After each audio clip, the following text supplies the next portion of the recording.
First off, I would like to thank everybody for having me here. It is an honor and privilege for me to be here among you. Um, I was diagnosed with MS in the spring of 2007 when I was 14 and a half. Shortly afterwards, I was put on conventional MS therapy. It consisted mainly of my injection and drugs for every one of my symptoms, it seemed. Um, I underwent stem cell transplant 2.5 years ago. So I used conventional MS therapy for a little bit over 3 years. Now, during these 3 years, I had 4 major flare-ups where I had to be put on more injections and oral steroids as well. And these injections and oral steroids caused more problems for me, which included hallucinations at some time. And my symptoms were pretty much the same before and after I had these treatments. At that time, I could hardly walk. I could not walk in a straight line. I would always bump into people or objects, which actually kind of hurt at times. Yeah. And back then, I was told again and again that I should be on a wheelchair, which didn't make me very happy. And I also had trouble writing, and I couldn't type or text. I couldn't put on makeup. I couldn't brush my teeth with one hand. And even when I wanted to drink water from a glass, I had to bring both my hands and put them around my glass, and then bring my neck and mouth towards my glass instead of vice versa. I'm not kidding, but one of my major concerns at that time was not to poke my eye out with a spoon or fork or something. I also had like spells of dizziness and fogginess in my head. I couldn't speak well. I had pain. I had trouble swallowing. I had major fatigue where I couldn't even get out of bed. I had to be homeschooled actually because of that. I couldn't attend school. So in addition to all of these problems, I had to deal with the side effects of my injections. I took my injections almost religiously because I was really adamant on getting better and surviving. But my injection sites became so painful after a while that every injection was like torture to me. My injections also caused me to get depression, constipation, caused my skin to break out in pimples and rashes. It caused headache and flu-like symptoms, and it caused itchy skin. My skin got really dry and itchy. So I really couldn't see how my conventional treatment had helped me. If anything, it seemed to have added to my misery.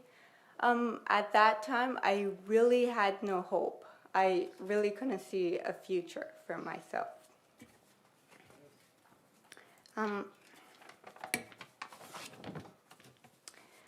But since I had transplant, I was on antiviral and antibiotics for a time after that, but when those prescriptions ran out, I did not take any more prescription drugs. I still take the occasional Tylenol or Advil for minor headaches and over-the-counter drugs for colds, but besides that, I take no medication.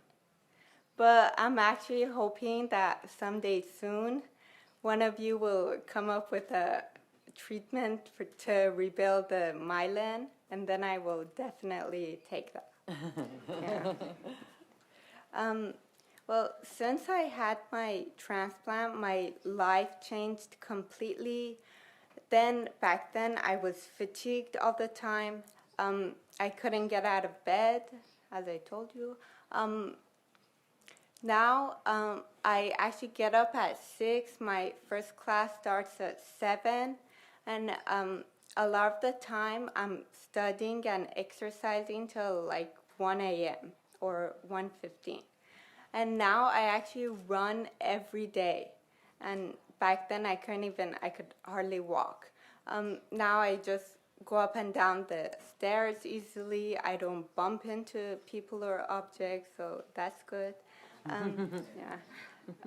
Right now I have to write for my class. I type, I text a lot. Yeah. When I leave the house now, I'm not worried about dizziness or fogginess or anything. I still can't say though I'm 100% normal. I still feel like MS has robbed me of my teenage years. But even though I still have some minor tremors in my right hand and some occasional clumsiness, I still feel like compared to where I was before, this is like heaven to me. Because now I think about things like what courses I should take or what universities I should attend next, and even what clothes I should wear. I actually think about my future now. I have a lot of hope. I have a future now, so thanks.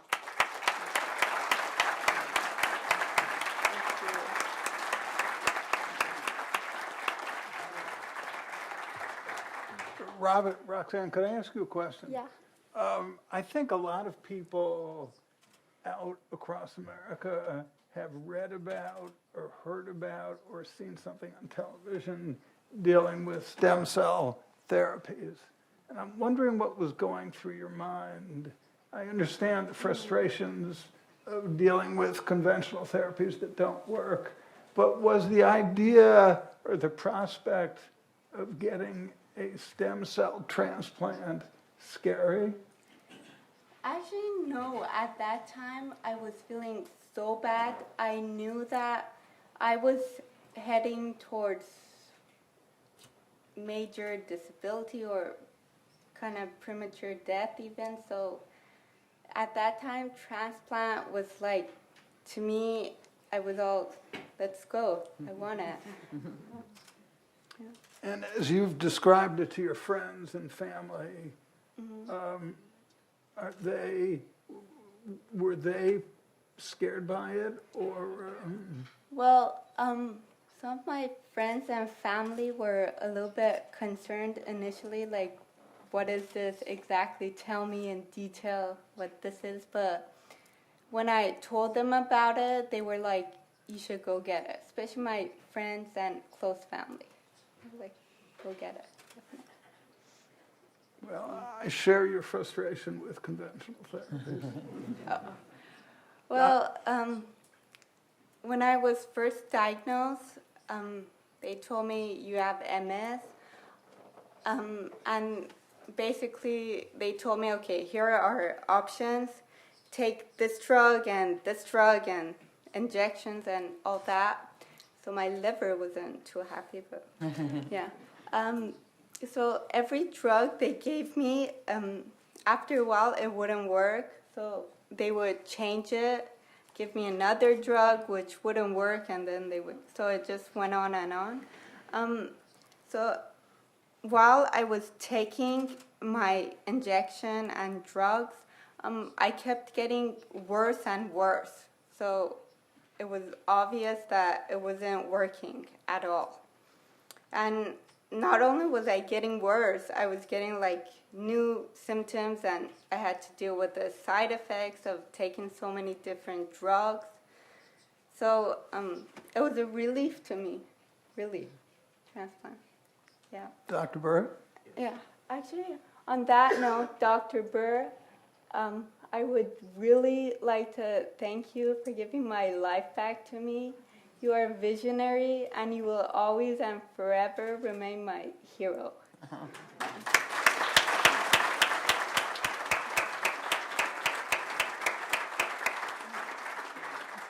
Well, Roxane, my reward is seeing you get better and seeing your courage and your determination. You're my hero.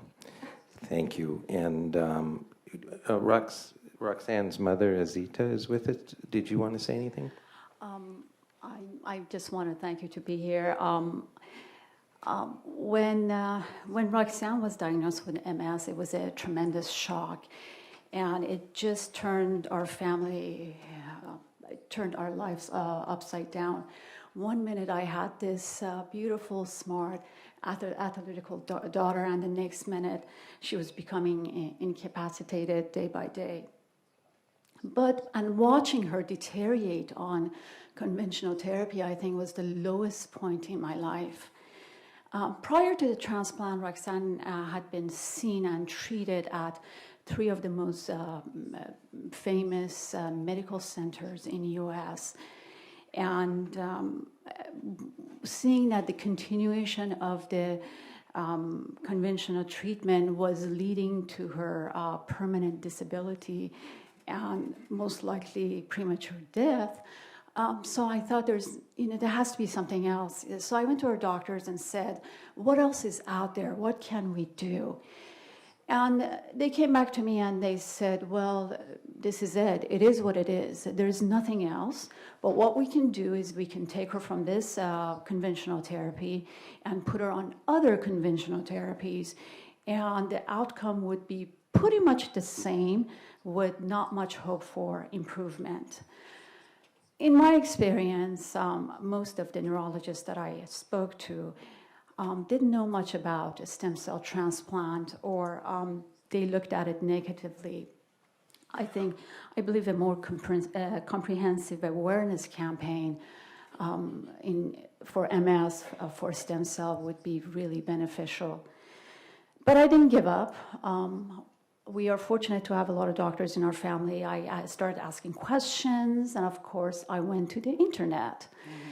And I research everywhere, everything about stem cell transplant. And one very late evening, as I was sitting on the computer and researching, I came across the video of a young man who had just gone through a stem cell transplant for MS under the care of Dr. Burt at Northwestern University. And he was talking about how before he had all these symptoms, and after the transplant, he had hardly any of the symptoms, and he was drug-free. So the next day, I called Dr. Burt's office and started the process of getting Roxane the treatment. But this journey took about a year, from finding Dr. Burt to actually going to the transplant. I went to Roxane's doctors, and I asked them for a referral. And some of her doctors were against transplant.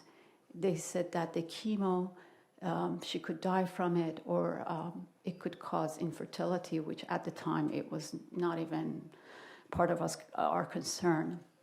So at the end, we just sat down as a family, and Roxane turned around and said to her father and I that no matter what the outcome of the transplant is, no matter what the risk of the transplant, I just can't go on like this.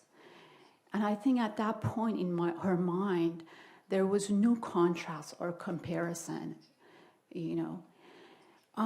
We are glad that we did this, very glad, and it's been 2.5 years, and the changes have been just tremendous. There's a documentary that's going to be coming out. I hope you will see that. It shows Roxane videos of prior to transplant, after the transplant. Her difficulty walking and then running. I mean, it's amazing. But Roxane has a lot of friends her own age who are in a MS support group, and a lot of these girls have the same symptoms as Roxane did prior to her transplant. And I always wonder, how would it be different if these girls, if the insurance was more available and affordable, and more people would benefit from this type of treatment? There's no doubt in my mind, from my own experience, that transplant is the best way it's the best treatment for MS. And the conventional therapy was not even slowing her progression. People always ask me, how was Roxane before? You were her mother, you were her caretaker. How was Roxane before the transplant? And how was Roxane after the transplant? And I always tell them, it is so amazing. I've seen a miracle happen right in front of my eyes. God gave Roxane back to me. And Dr. Burt, through his vision, gave her a second chance at life. Thank you, Dr. Burt, for saving our family. Thank you.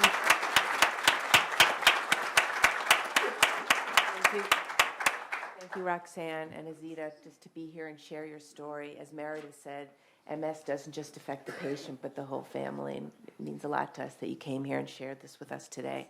To find out more about what stem cells can do to treat diseases like cancer, to arthritis, Alzheimer's, stroke, and heart disease, contact the STEM for Life Foundation.